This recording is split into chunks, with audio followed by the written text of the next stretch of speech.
Hello बच्चों, let's see the question. The question says the energy of a second Bohr orbit of an hydrogen atom is minus 328 kilojoule per mole. ठीक है, hence the energy of the fourth Bohr orbit would be.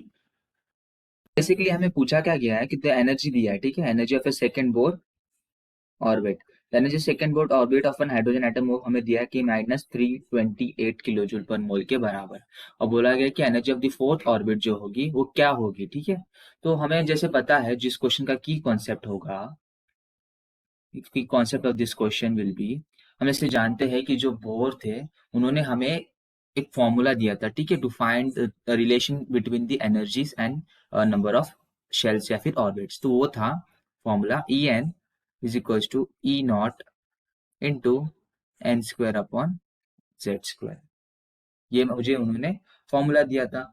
अब हम जैसे जानते हैं, sir ये Z square upon N square है, ये Z square upon N square, Z square upon N square के बराबर, ठीक है. ये हमें उन्होंने फॉर्मूला दिया था.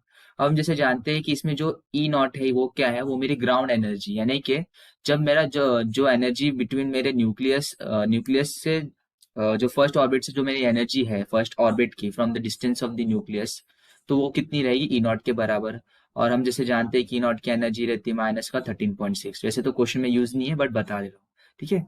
तो जो मेरा जेड है वो क्या है, वो है मेरा एटॉमिक नंबर, ठीक है, जो एटॉम के बारे में हम बात कर रहे हैं उसका एटॉमिक नंबर. और जो मेरा एन है वो है नंबर ऑफ ऑर्बिट्स या फिर शेल्स, हम ऑर्बिट्स ले लेते हैं, ठीक है.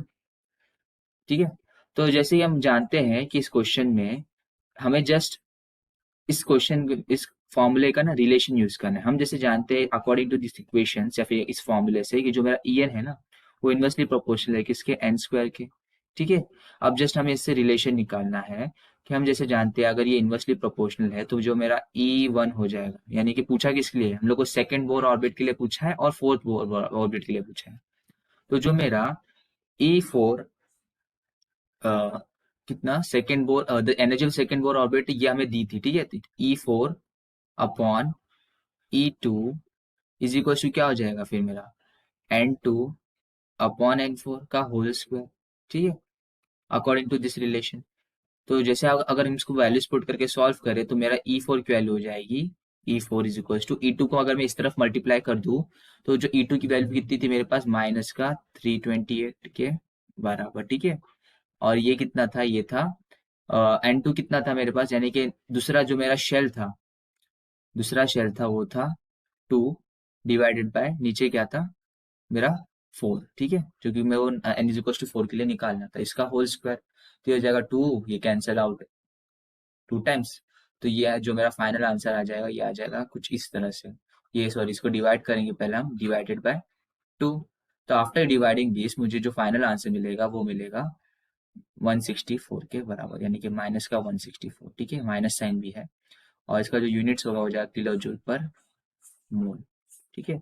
और ये जो ऑप्शन है ये कौन सा ऑप्शन से आंसर है, जो कौन से ऑप्शन से मैच कर रहा है, ऑप्शन नंबर सी से. Hope you understand this question. Best of luck.